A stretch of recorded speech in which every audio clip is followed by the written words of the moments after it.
Queridos, me foi proposto nesta noite falar sobre promessa dos dons do Espírito, né? É isso? Eu até fiquei um pouco confuso em relação à questão do título, né? Mas o título é esse mesmo. Queridos, vamos lá ao que Deus tem para falar nesta noite. Lucas, capítulo 24, versículo 49. Lucas 24, 49.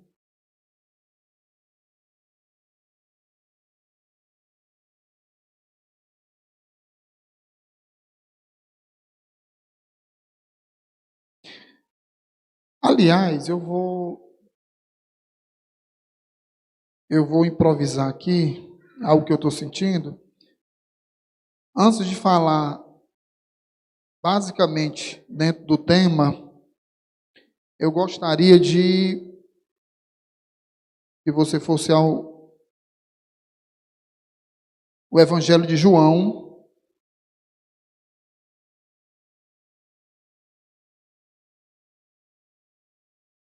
Evangelho de João, capítulo 17. Vou olhar aqui só o tempo. João, capítulo 17, versículo 3. João 17, versículo 3.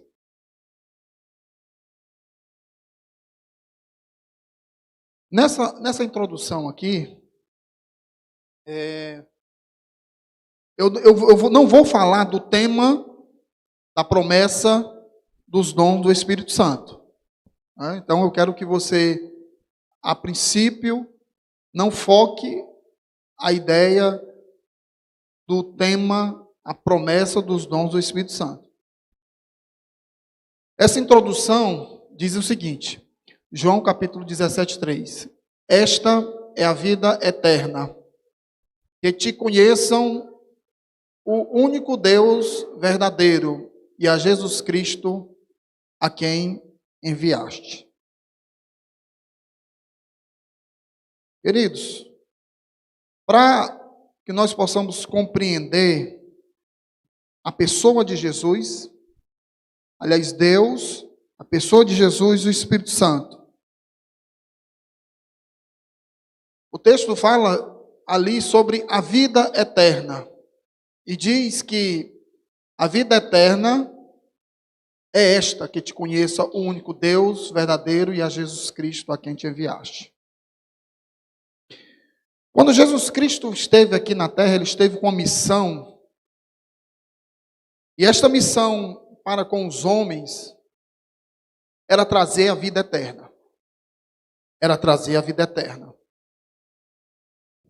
Quando Deus, eu vou voltar agora ao Antigo Testamento, quando Deus se manifestou ao povo, quando Deus se manifestou ao povo de Israel, ele veio com um propósito de trazer algo ao povo de Israel.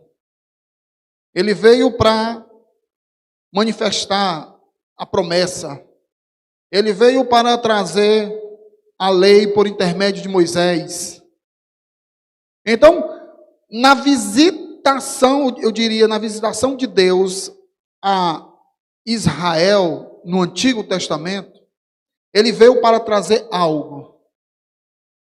E assim ele trouxe ao povo as promessas, a lei, os mandamentos. E quando Jesus Cristo veio, a segunda pessoa da Trindade, ele veio para trazer a vida eterna. Eu quero que você faça um link do que eu estou falando aqui, porque quando eu falar do Espírito Santo, eu vou falar do que o Espírito Santo veio fazer aqui na terra. Se Deus, por intermédio de Moisés, trouxe a lei, trouxe os mandamentos, por intermédio de Jesus, Deus trouxe a vida eterna. E é Através de Jesus, é por isso que o texto diz lá, a vida eterna é esta, que conheçam a Ti como Deus único. A vida eterna é esta, que conheçam a Ti, o único Deus verdadeiro, e a Jesus Cristo, a quem Tu enviaste. Então, é impossível a pessoa não ser salva e não conhecer a pessoa de Jesus. Porque foi Jesus que trouxe a vida eterna. É por intermédio dele que nós somos salvos. É ele que revela, eu diria, a primeira pessoa da Trindade, Deus. É impossível alguém, os judeus queriam conhecer a Deus, mas eles de maneira nenhuma conheceriam a Deus se não conhecesse a Jesus Cristo, porque Jesus Cristo era a manifestação de Deus perante os homens. Ele é chamado de Deus, o Deus invisível. João, o mesmo escritor deste evangelho, no capítulo 1, João se importa, ele é um dos evangelistas, é um dos escritores do evangelho, que se importa em apresentar a Jesus Cristo como sendo o verbo de Deus. Do princípio era o verbo. E é um texto bastante conhecido, um texto bastante longo, mas eu gostaria de me deter no versículo 16, deste mesmo capítulo.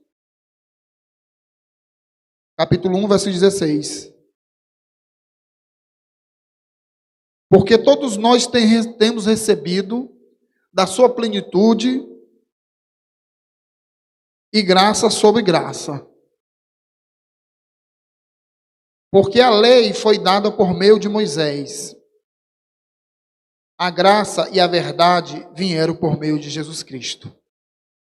Ninguém jamais viu Deus, mas o Deus unigênito que está junto ao Pai o tornou conhecido.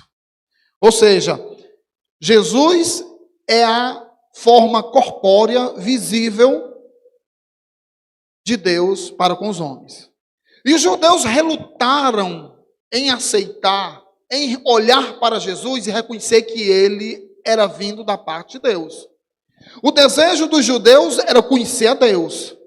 Mas Jesus os persuadia, Jesus pregava, mostrando que ninguém vem ao Pai senão por mim. Quem vê o Pai, vê a mim. Eu estou no Pai e o Pai está em mim. Jesus chegou ao ponto de dizer assim: eu sou o caminho, eu sou a verdade e eu sou a vida, e ninguém vê ao Pai senão por mim. É interessante que esta fala de Jesus, porque ele poderia ter parado lá e dizer assim: eu sou o caminho, a verdade e a vida, pronto, ponto final.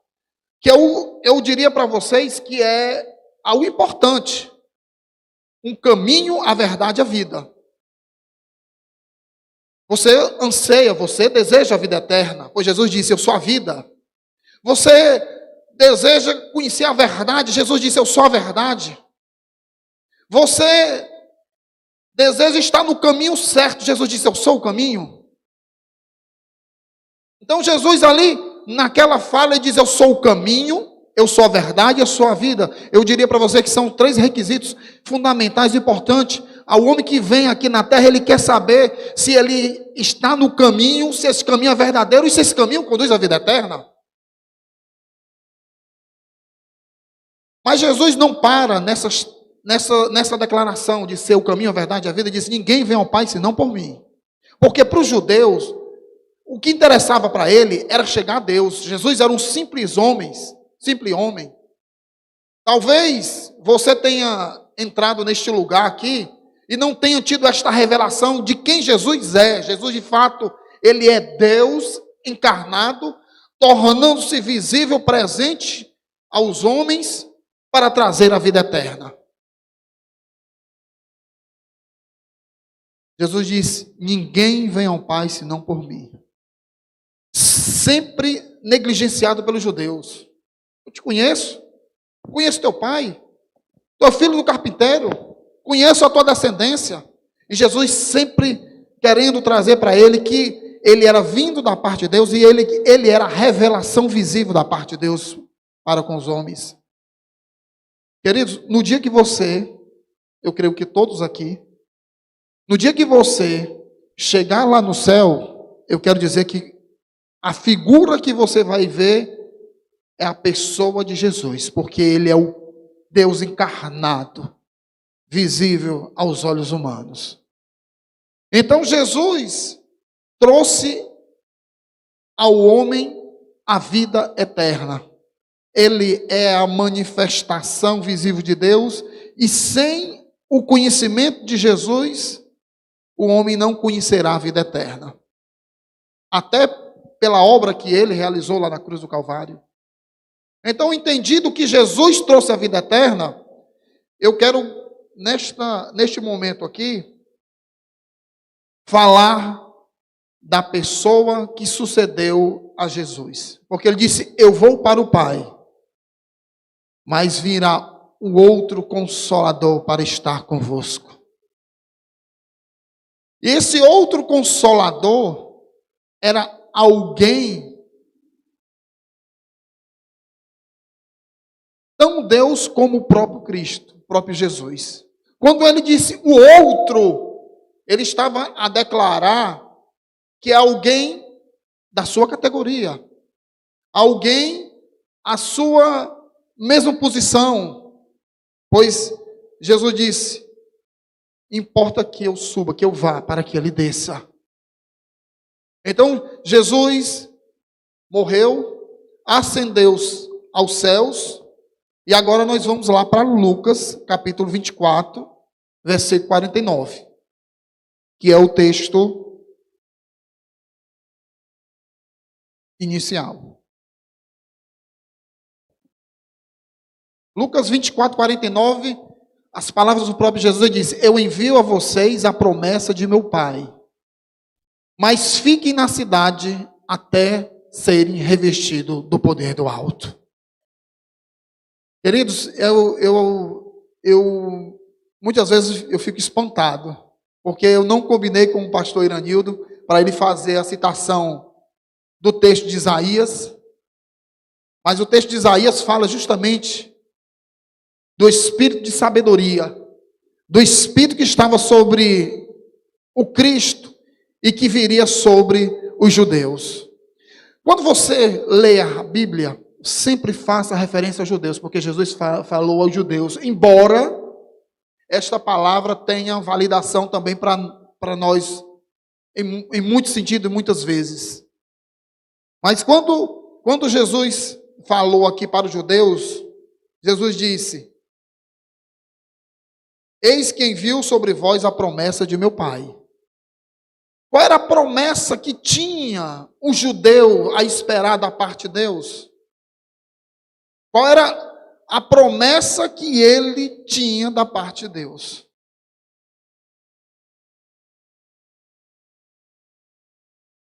Os judeus conheciam perfeitamente o Antigo Testamento, a lei, os profetas, a lei de Moisés.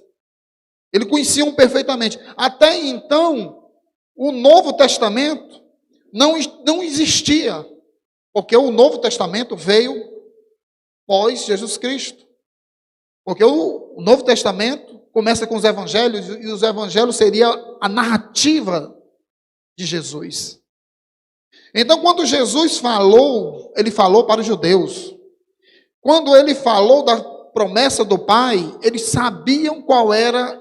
Jesus faz referência a qual era essa promessa do Pai. Porque eles conheciam o profeta Joel. Eles conheciam o que dizia o profeta, que nos últimos dias ele derramaria do seu espírito sobre toda a carne. E quando Jesus falou aqui em Lucas 24, 49, ele estava falando especificamente sobre esta promessa. Especificamente sobre essa promessa. E Lucas se importa em registrar esta promessa do Pai. E o mesmo Lucas que escreve um evangelho, é o Lucas também que escreve o livro de Atos. O livro de Atos, onde há a mesma citação feita no evangelho. O evangelho, um escrito por Mateus, outro por Marcos, outro por Lucas, outro por João. Encerrado esses 4 evangelhos, se inicia a narrativa da história da igreja. Atos dos Apóstolos são os atos da igreja. Atos dos Apóstolos é a narrativa dos fatos que aconteceu com os apóstolos, com a igreja primitiva. Se os evangelhos falam de Jesus, se os evangelhos anunciam as boas novas de salvação, se o evangelho fala de vida eterna, Atos dos Apóstolos fala da descida do Espírito Santo sobre a igreja. Então, o escritor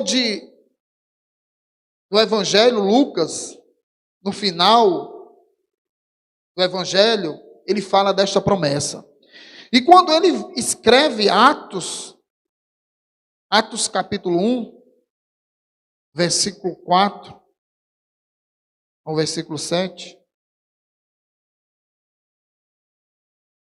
ele diz que certa ocasião, enquanto comia com eles, deu-lhes esta ordem. Isso se referindo a Jesus. Isso se referindo a Jesus. E Jesus, enquanto comia com os apóstolos, ele deu esta orientação, deu esta ordem: não saiam de Jerusalém, mas esperem pela promessa de meu Pai, da qual falei a vocês. Então, Lucas está aqui a ratificar, a falar novamente sobre a promessa do Pai no livro de Atos dos Apóstolos. Ficai em Jerusalém, permaneçam em Jerusalém, até que do alto sejais revestido de poder. Então, a promessa do Pai, queridos, era a descida do Espírito Santo sobre a igreja. Meus irmãos, o tema é os dons do Espírito Santo. Eu não posso falar dos dons sem falar da pessoa do Espírito Santo. Eu não posso falar de vida eterna sem falar de Jesus. Eu não posso desvincular ambas as pessoas, porque a manifestação de Jesus foi a manifestação de salvação aos homens. E a manifestação do Espírito Santo foi trazendo aquilo que ele veio trazer à igreja depois da descida do Espírito. Portanto, a minha proposta nesta noite é falar do Espírito Santo, falar do que ele veio fazer, do que ele veio realizar, do dom do Espírito Santo, dos dons do Espírito Santo, mas antes mesmo eu quero que você compreenda que ele veio com uma missão, e esta missão era trazer a visitação poderosa com os dons espirituais. Então, quando Lucas escreveu dizendo que eles aguardassem a promessa do Pai, eles ficaram em Jerusalém. Versículo 5. Pois João batizou com água, mas dentro de poucos dias vocês serão batizados com o Espírito Santo. Então os que estavam reunidos lhes perguntaram: Senhor, é neste tempo que vais restaurar o reino de Israel? Ele respondeu: não compete a vocês saber os tempos ou datas que o Pai estabeleceu pela sua própria autoridade. Meus irmãos, as pessoas que a Bíblia apresenta, elas vêm com um propósito. O Evangelho de João, que nós acabamos de ler, lá no capítulo 1, versículo 18, diz que a lei veio por intermédio de Moisés, mas a graça e a verdade vieram por intermédio de Jesus Cristo. Quando Paulo esteve aqui, ele disse que eu não vim para batizar, embora tendo batizado. Quando João esteve aqui, João veio com o propósito de batizar. Inclusive, ele hesitou em batizar.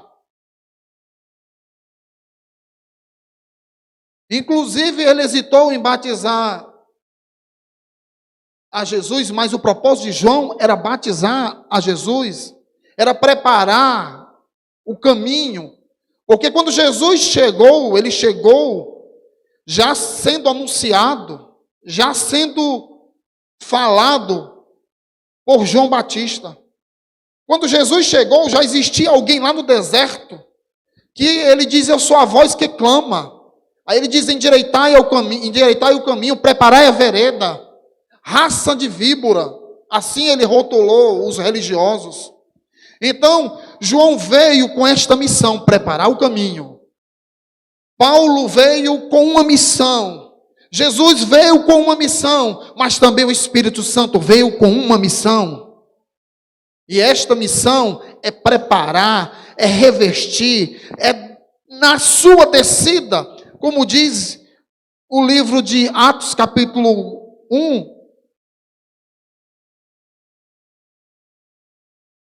Melhor dizendo, Atos, capítulo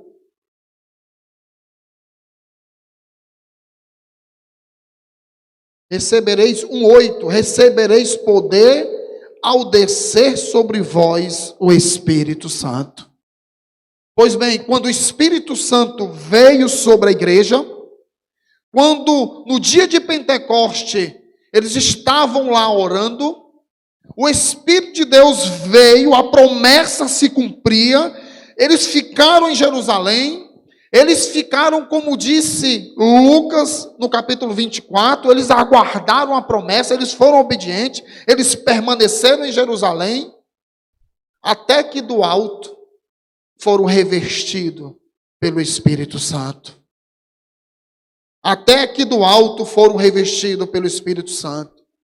Meus irmãos, o cenário da igreja era que Jesus tinha morrido, e na sua morte, os discípulos se dispersaram, os discípulos ficaram cabisbaixo, os discípulos ficaram desanimados, porque aquele que dizia ser Deus tinha sido vencido, aquele momento tinha sido vencido lá numa cruz, pregado, exposto à vergonha, e ele tinha sido vencido pela morte ali na cruz, até o dia da ressurreição. Porque ao terceiro dia, aquele que disse, eu sou o caminho, eu sou a verdade, eu sou a vida, no terceiro dia, o túmulo não sustentou, o túmulo não guardou, porque ele rompeu com os grilhões da morte, ressuscitando, provando que ele era Deus pela ressurreição. E ali ele se apresentou vivo. Cerca de 500 irmãos o chegaram a ver, o chegaram a contemplar, vivo. E ressurreto, ele fez esta menção desta promessa aqui. Que eles ficassem em Jerusalém, permanecesse até que do alto fosse revestido, fosse visitado. E é interessante que eles passaram lá, primeiro dia, ficaram lá em oração. Chegou o segundo dia, eles permaneceram, obedeceram lá em oração. Passou o terceiro dia, eles permaneceram em oração. Meus irmãos, os discípulos foram fiéis ao mandamento de Jesus. Eles permaneceram no lugar. Jesus disse, não saiam, permaneçam. Não saiam, fiquem, até que do alto sejais revestido do poder. Eles foram perseverantes. Eles permaneceram até o cumprimento da palavra de Jesus. Até o cumprimento da promessa do Pai.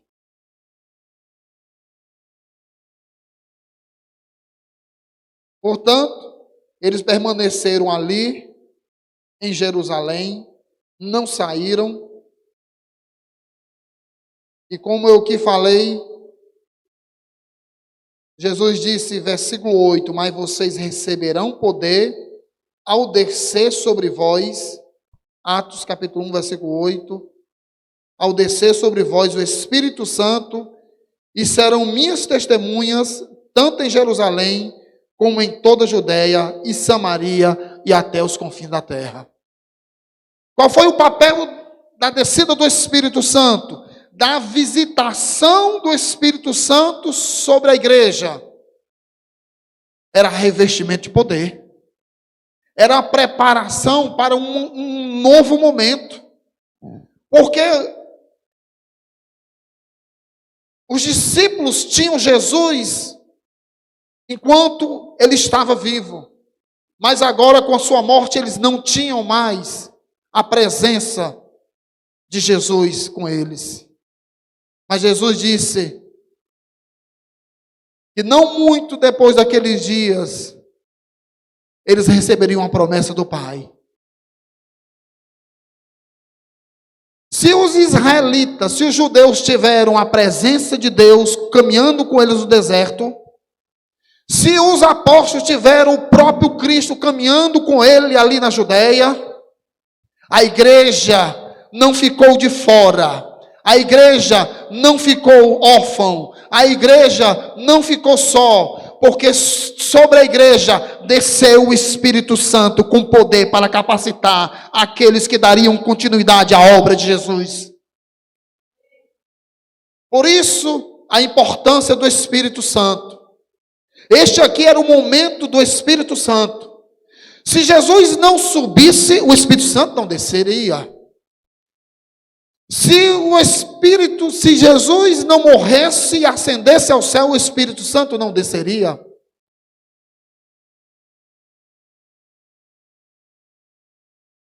Mas glória a Deus, porque ele morreu, ressuscitou, cumpriu com a palavra. Ele não foi um embusteiro, Jesus não foi um mentiroso. Tudo o que ele prometeu, ele cumpriu. Ele diz que em 3 dias vocês vão destruir esse templo, mas em 3 dias eu reconstituirei, falando de si mesmo. Falando de si mesmo, ele disse que assim como Jonas esteve 3 dias no ventre da baleia, 3 dias o Filho do Homem estará no seio da terra, mas ao 3º dia ele ressuscitaria para o cumprimento da sua palavra. E agora entra em cena, meus irmãos, a pessoa do Espírito Santo. Tendo Jesus cumprido com a sua palavra, mostrado que o que ele dizia era verdade, ressuscitando, ele ascendeu aos céus. E agora a igreja está com o Espírito Santo. A igreja foi revestida, porque quando o Espírito Santo, se Jesus trouxe a vida eterna, se Deus trouxe a lei por intermédio de Moisés, se Jesus trouxe a vida eterna, o Espírito Santo agora trouxe poder à igreja. O Espírito Santo, quando desceu, ele desceu capacitando a igreja. Porque agora a igreja não tinha mais o Deus visível que era Jesus Cristo, mas ele agora, a igreja teria o Espírito de Deus, a igreja teria aquele que Jesus disse ser o Consolador, aquele que estaria com a igreja até a consumação dos séculos. E é interessante observar a mudança, a transformação que o apóstolo Pedro teve com a descida do Espírito Santo. Mateus capítulo 26. Mateus 26, versículos 69 a 73. Mateus capítulo 26, versículos 69 a 73. Pedro estava sentado no pátio, e uma criada, aproximando-se dele, disse: Você também estava com Jesus, o Galileu. Mas ele o negou diante de todos, dizendo: não sei do que você está falando. Depois saiu em direção à porta, onde outro criado o viu e disse aos que estavam ali: este homem estava com Jesus, o Nazareno. E ele, jurando, o negou outra vez: não conheço esse homem. Pouco tempo depois, os que estavam por ali chegaram a Pedro e disseram: certamente você é um deles, o seu modo de falar o denuncia. Nós estamos aqui diante de um Pedro que, na morte de Jesus, com a morte daquele que dizia ser Deus, e que até então Pedro não compreendia, não tinha tido a inteira revelação do que iria acontecer, ele não tinha compreendido. Esse Pedro ficou um Pedro, era um Pedro que se escondia, era um Pedro que negou, era um Pedro que desconfiava, eu poderia dizer assim, da promessa de Jesus. Mas a Bíblia também fala de um outro Pedro. A Bíblia fala de um Pedro que depois do dia de Pentecoste não era mais o mesmo. A Bíblia fala de um Pedro, no capítulo 2, versículo 14 de Atos. A Bíblia fala de um Pedro que, se em um determinado momento ele se escondeu, se em um determinado momento ele negou a Jesus, se em um determinado momento ele recusou reconhecer que era um dos 12, um Pedro medroso, em Atos capítulo 2, versículo 14, a Bíblia diz que depois da descida, Atos dos Apóstolos, capítulo 2, versículo 14, a Bíblia diz que depois da descida do Espírito Santo, enquanto eles permaneceram em Jerusalém, em oração, a Bíblia diz que estavam lá os apóstolos, estavam lá as mulheres em oração, né? Enquanto eles estavam orando, a Bíblia diz que o Espírito Santo desceu sobre eles. E o mais extraordinário é que aquele Pedro que outrora tinha negado Jesus, aquele Pedro que dizia que não fazia parte de Jesus, aquele Pedro que tinha negado a Jesus, era um Pedro que estava diante de uma multidão, porque no dia de Pentecostes estava ali reunido, muitas pessoas se dirigiam a Jerusalém para a festa do Pentecoste. E quando o Espírito Santo desceu naquele lugar, aconteceu algo extraordinário, aconteceu algo visível, aconteceu que eles viram sobre a cabeça de cada um dos que estavam ali, algo como uma chama de fogo, e aí eles começaram a falar em outras línguas, e ali aquelas pessoas que não entendiam, porque eu gostaria que você atentasse que o texto diz que existiam pessoas de várias nacionalidades, de várias localidades, pessoas que falavam línguas, eu diria, idiomas diferentes. Se você imaginar o cenário da ONU, onde está ali um presidente da Alemanha, um presidente do Marrocos, que fala uma língua, estava ali o presidente da China, estava ali o presidente da Itália, um presidente da França, isso dentro de uma reunião da ONU. E é interessante que alguém que é o porta-voz, ele fala na sua própria língua. É o brasileiro falando aqui na língua dele, mas é o alemão ouvindo na língua dele, é o francês ouvindo na língua dele, através de um ponto, é o americano ouvindo no inglês, é o japonês ouvindo na sua própria língua, é o árabe ouvindo na sua própria língua, e aquele que está ministrando na sua própria língua aqui. Mas isso é possível porque cada um tem um ponto que é traduzido e ele recebe a mensagem automaticamente. Pois bem, o Espírito Santo desceu. E na descida do Espírito Santo, segundo Joel, a palavra diz que derramaria o Espírito sobre os jovens e eles profetizarão. Haveria sinais, pois naquele dia era o cumprimento do que dizia o profeta Joel, que ele derramaria. Atos 2:17, Pedro se levanta e fala, Atos 2:17, E aconteceu nos últimos dias, diz Deus, que derramarei do meu espírito sobre toda a humanidade, ou sobre toda a carne. E os seus filhos e suas filhas profetizarão. O que aconteceu foi que aqueles que estavam ali ouviram a mensagem falada por Pedro na sua própria língua, mas eles entendiam na língua de cada um da sua origem. Ou seja, o Espírito Santo começou a falar, começou a trazer aquela mensagem falada para o Pedro na língua judaica, mas que tinha os de diversas línguas lá diferentes, mas cada um ouvia na sua própria língua. Algo extraordinário aconteceu ali, porque eles ouviam, eles lá entendiam cada um na sua própria língua, sem o auxílio, eu diria para você, tecnológico de um ponto para que fosse traduzida. E meus irmãos, quando eles começaram a ouvir a mensagem, quando eles começaram a entender a mensagem, aí Pedro se levantou, capítulo 2 de Atos, apóstolo, versículo 14, e é nesse ponto que eu gostaria de trazer a ênfase aqui. Que se antes do Espírito Santo, antes da descida do Espírito Santo, existia um Pedro que estava negando Jesus, um Pedro que se escondia, um Pedro que negava a fé, depois da descida do Espírito Santo, depois que o Espírito Santo veio sobre o Pedro com poder, o capacitando, trazendo o Espírito Santo, aquilo que era do próprio Espírito Santo poder, agora esse Pedro não era alguém que negava Jesus, mas era um Pedro que estava entre os 12 apóstolos e que tomou a frente. A palavra diz que Pedro se levantou junto aos 11, Pedro não mais se escondia, mas Pedro era alguém que estava sentado lá orando, mas de repente Pedro se levanta entre os 12, sou eu que vou falar. Era um Pedro cheio do Espírito Santo para poder falar das grandezas de Deus.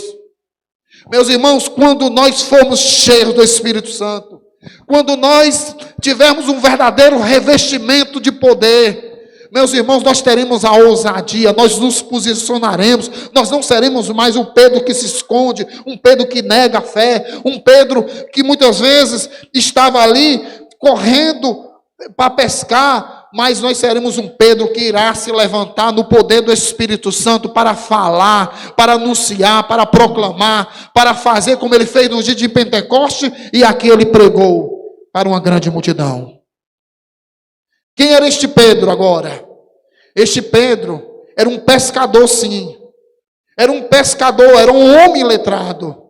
O pescador, porque dentro da escolha, dentro daqueles homens que conheceram o Evangelho, nós temos Lucas, que é um doutor. Nós temos um apóstolo Paulo, que era um doutor da lei. Mas nós também temos pescadores como Pedro, como João, como muitos outros. Mas nesse dia, não se levantou um simples pescador, mas se levantou um Pedro cheio do Espírito Santo. Que embora iletrado, embora não tendo toda a formação, como tinha a formação de Lucas, que é o escritor do Evangelho, que é o escritor que narra o Atos dos Apóstolos, estava ali agora um Pedro cheio do Espírito Santo. E quando ele se levanta, quando ele se põe de pé, observe que no primeiro momento ele tinha negado lá em Mateus, mas agora ele toma-se de pé, ele toma posição, ele toma a frente, mas era porque ele estava cheio do Espírito Santo. Meus irmãos, esta é a diferença de alguém que recebe a visitação do Espírito Santo, o dom do Espírito Santo, capacitação e poder para poder fazer a obra. E agora Pedro estava fazendo a obra, não na força humana, não no poder intelectual, mas Pedro estava fazendo a obra movido pelo Espírito Santo.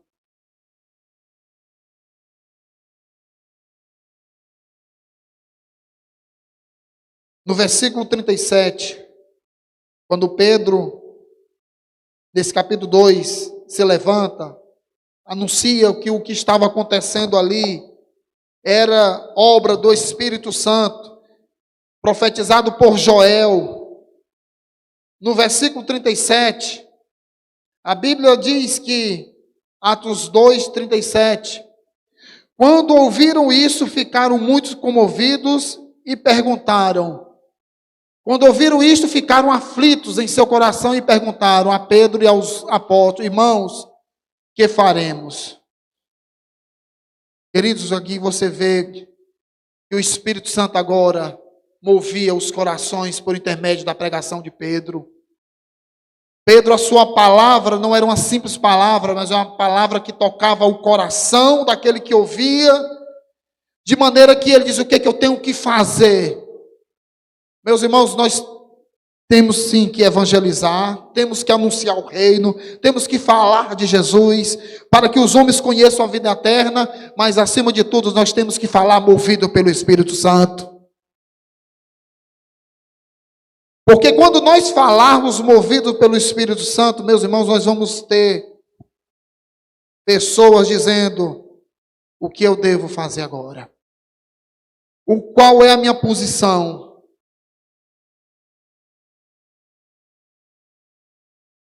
E esta foi a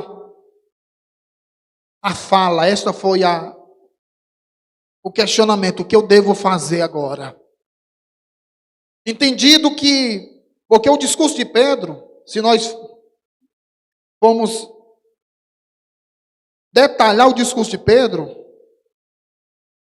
nesse mesmo capítulo 2, ele diz o seguinte, no versículo 29, irmãos, permitam-me-lhes falar-lhes. Irmãos, posso dizer com franqueza que o patriarca Davi morreu e foi sepultado. E o seu túmulo está entre nós até o dia de hoje. Mas ele era profeta e sabia que Deus lhe prometera sob juramento que poria um dos seus descendentes no trono. Prevendo isto, falou da ressurreição do Cristo, que não foi abandonado no sepulcro e cujo corpo não sofreu decomposição. Deus ressuscitou este Jesus e todos nós somos testemunha desse fato. Exaltado à direita de Deus, ele recebeu do Pai o Espírito Santo prometido e derramou o que vocês agora veem e ouvem. Então, se nós formos ver se Pedro, movido pelo Espírito Santo, pregando agora para uma multidão, ele falou de Jesus, ele falou da morte do Cristo, ele falou do cumprimento da morte de Jesus, que era necessário que ele morresse. E quando ele falou, ele anunciou estas verdades, movido pelo Espírito Santo, a multidão disse: o que eu devo fazer? Aí Pedro diz: arrependam-se e cada um de vocês sejam batizados em nome de Jesus Cristo, para a remissão dos seus pecados, e vocês receberão o dom do Espírito Santo. Meus irmãos, quando nós fomos cheios, quando nós evangelizarmos cheio do Espírito Santo, quando nós falarmos cheios da pessoa do Espírito Santo, meus irmãos, as pessoas serão impactadas. Elas sentirão o seu pecado. Ela vai dizer: o que eu devo fazer para ser salvo? O que eu estou entendendo agora que Jesus morreu? E o que eu devo fazer para ser salvo? Era o efeito da visitação do Espírito Santo sobre Pedro, que causou esta pergunta. E Pedro diz: arrependa-se. A Bíblia diz no versículo 40, com muitas outras palavras, deu testemunho e exortava, dizendo: salve desta geração corrompida, pervertida, diz a minha versão. A Bíblia diz no versículo 41, então os que aceitaram a mensagem foram batizados, e naquele dia houve um acréscimo de cerca de 3.000 pessoas.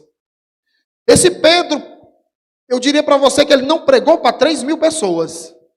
Ele pregou para uma grande multidão, mas que dentre essa multidão se converteram 3.000 almas num só dia, porque um homem cheio do Espírito Santo falou aos corações e ali foram convertidos mais de 3.000 almas para a glória de Deus. Nós podemos ver a diferença de uma igreja sem a visitação do Espírito Santo e uma igreja visitada por Espírito Santo. Nós podemos ver a diferença de Pedro, um apóstolo que tinha negado, e agora um apóstolo cheio do Espírito Santo, revestido do Espírito Santo, falando, e mais de 3.000 almas se converteram. Você quer ver almas sendo convertidas dentro do seu ministério? Você quer ver pessoas sendo convencidas pelo Espírito Santo dentro do seu ministério? Busque o Espírito Santo diariamente. Tenha comunhão com o Espírito Santo diariamente. Ore diariamente. E o Espírito Santo há de se manifestar dentro do teu ministério, dentro da tua pregação, dentro da tua palavra. Meus irmãos, o que a igreja hoje está precisando, acima de tudo, é que o Espírito Santo a visite com sinais, maravilha, e com a sua presença sobre tudo. E assim os homens sentirão o seu pecado, os homens clamarão por salvação, porque o Espírito Santo é o que convence o homem do pecado, da justiça e do juízo. É o Espírito Santo que convence o homem do pecado, da justiça e do juízo. Agora, fica uma interrogação para mim e para você. Por que o que acontecia com a igreja primitiva, na descida do Espírito Santo, não acontece de forma tão forte na igreja de hoje? Porque o Espírito que desceu, que visitou a eles lá no passado, é o mesmo Espírito que está aqui sobre essa igreja, sobre cada um de nós. E aí fica o questionamento. E aí fica a pergunta: por que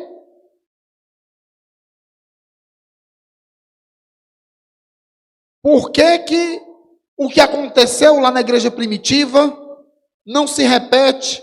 Por que o Espírito Santo, com os dons, com a sua manifestação, não acontece de forma tão efusiva, tão forte no meio da igreja? Meus irmãos, eu quero dizer que a nossa fé precisa ser cultivada pela oração.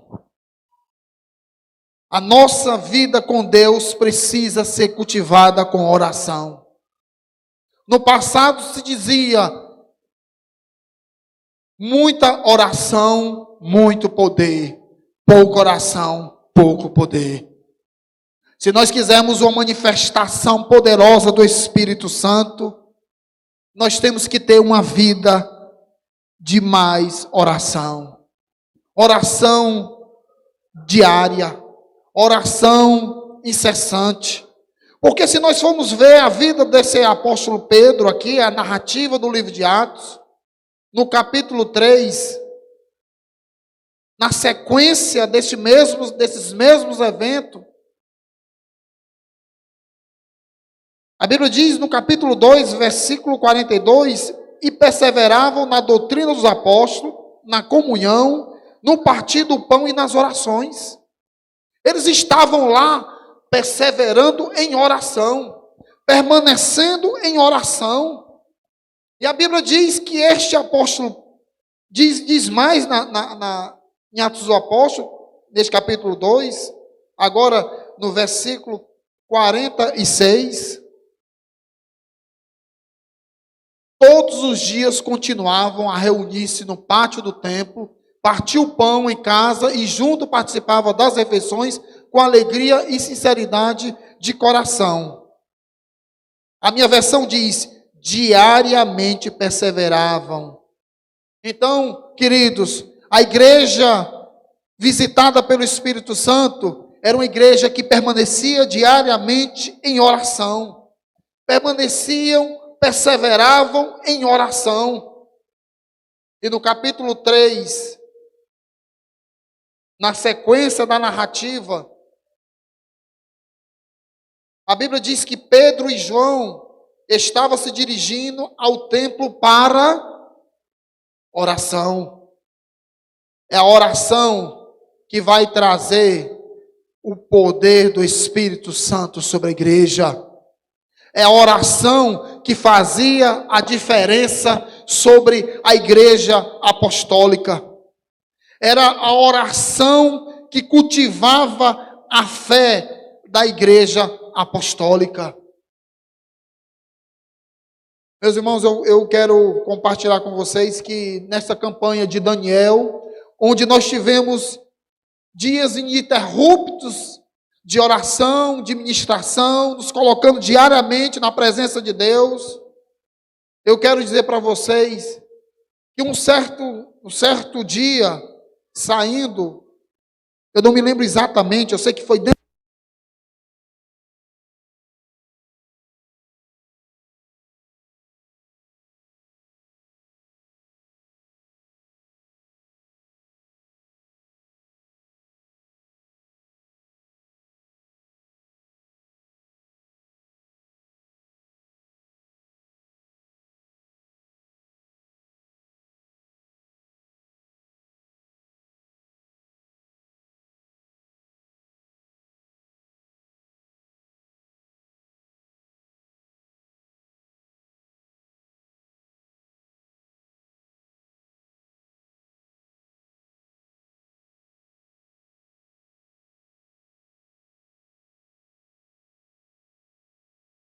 Oi. Conheço o outro fulano, conheço. Pois bem, eu estudava com ele. E eu comecei a citar referências para ele. Eu comecei a falar do que eu tinha, do momento que eu tinha estudado lá com ele na escola.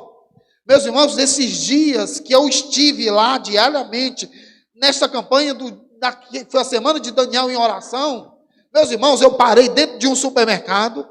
Eu estava com ele lá, e eu comecei a falar do evangelho para ele, comecei a pregar o evangelho para ele, e ele chegou e dizia para mim o seguinte: rapaz, aí lá para as tantas dizia, eu tenho ido à igreja, eu vou à igreja, a minha esposa, ela é da igreja, ela sempre me convida, eu vou lá à igreja. Meus irmãos, eu comecei a falar do evangelho, comecei a pregar do evangelho, comecei ali, meus queridos, movido pelo Espírito Santo, comecei a testemunhar para ele.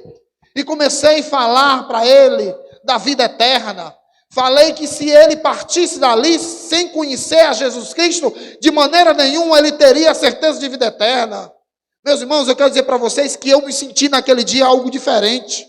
Mas isso foi consequência de uma vida que eu comecei semanalmente, diariamente, ali todas as noites, eu estava ali juntamente com os irmãos, no José Walter, ali falando da palavra, ali alimentando a fé, ali buscando o poder do alto, ali buscando a presença do Espírito Santo. Meus irmãos, nesse dia, eu senti que Deus me dirigiu a palavra, e eu comecei a pregar para ele, comecei a anunciar Cristo, meus irmãos, e ele foi tocado em seu coração. Meus irmãos, é isso que nos falta. É uma vida mais intensa, uma vida mais de perseverança, uma vida diária na presença do Espírito Santo, porque se assim nós fizermos, meus irmãos, os dons do Espírito Santo serão manifestos na sua vida, na vida da igreja. Quando nós pregarmos, quando nós falarmos, o Espírito Santo trará os dons, a manifestação, o poder dele sobre cada um de nós.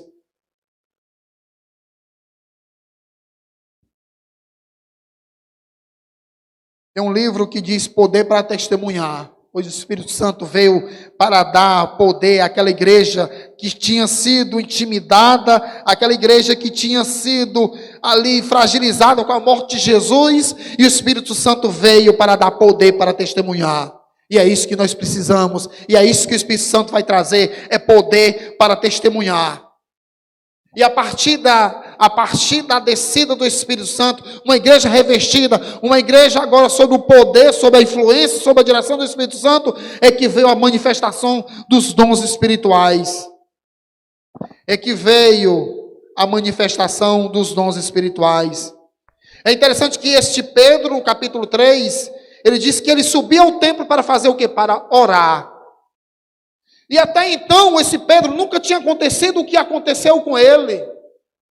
Porque enquanto ele subiu para orar, a Bíblia diz que neste lugar, na entrada do pórtico do templo, existia lá um pedinte, existia alguém coxo que se punha sempre ali naquele lugar pedindo uma esmola, porque ele sabia que muita gente passava, muita gente afluía, e ali era uma oportunidade dele pedir algo, pedir uma esmola, pedir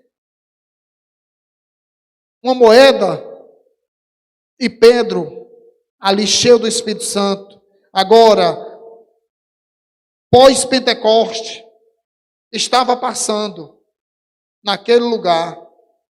A Bíblia diz que, no versículo 2, estava sendo levado um homem coxo de nascença, que diariamente era colocado à porta do templo, chamada Formosa.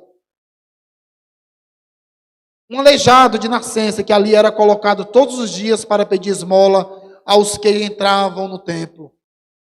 Vendo que Pedro e João iam entrar no pátio do templo, pediu-lhe esmola.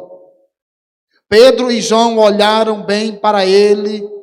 Então Pedro disse: olhe para nós. Este Pedro agora, como aqui eu tenho reenfatizado, que era um Pedro agora cheio do Espírito Santo. Talvez Pedro, aqui eu vou conjecturar, vou especular, talvez Pedro já tivesse passado diversas vezes lá. E aquele coxo estendido a mão e Pedro passava direto. Mas agora esse Pedro, que subia para a oração, cheio do Espírito Santo, e esse coxo estende a mão para ele, e Pedro diz para ele: olhe para nós. Eu imagino ali como é que estava o coxo, olhando para Pedro, esperando receber alguma esmola, mas Pedro disse: olhe para nós. Eu não tenho prata, eu não tenho ouro, mas o que eu tenho, isso te dou. Em nome de Jesus Nazareno, levanta e anda. Meus irmãos, o que nós precisamos da parte de Deus não é o ouro, não é a prata, não é o poder terreno, mas que nós precisamos da parte de Deus é poder do Espírito Santo para trazer a este mundo o que o ouro e a prata não pode pagar e não pode comprar. Mas Pedro disse, olhou para ele e disse: eu não tenho prata, eu não tenho ouro, mas o que eu tenho eu te dou. Eu tenho Jesus, levanta e anda. E o coxo pôs de pé, saiu saltando para a glória de Deus. Meus irmãos, o que nós precisamos da parte de Deus é estar cheio do Espírito Santo para anunciar este evangelho com sinais e prodígios, e assim este mundo será sacudido, porque lá em Israel, lá em Jerusalém, melhor dizendo, os religiosos diziam: chegaram agora aqueles que têm transtornado o mundo. Eram os crentes cheios do Espírito Santo. E Pedro subia para orar, mas movido pelo Espírito Santo, trouxe, pelo poder do Espírito Santo, a cura de um coxo. A cura de um coxo. No capítulo 4 deste mesmo livro de Atos,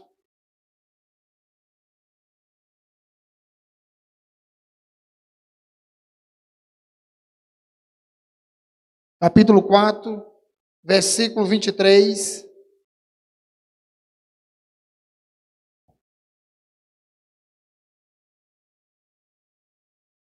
Melhor dizendo, versículo 27.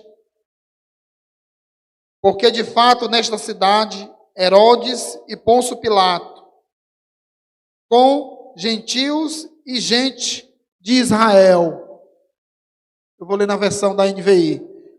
De fato, Herodes e Pôncio Pilato reuniram-se com os gentios e com o povo de Israel nesta cidade, para conspirar contra o teu santo servo Jesus, a quem ungistes. Fizeram o que o teu poder e a tua vontade haviam decidido de antemão que acontecesse. Agora, Senhor, considera as ameaças dele e capacita os teus servos para anunciar a tua palavra corajosamente. Estende a tua mão para curar e realizar sinais e maravilhas por meio do nome do teu santo servo Jesus.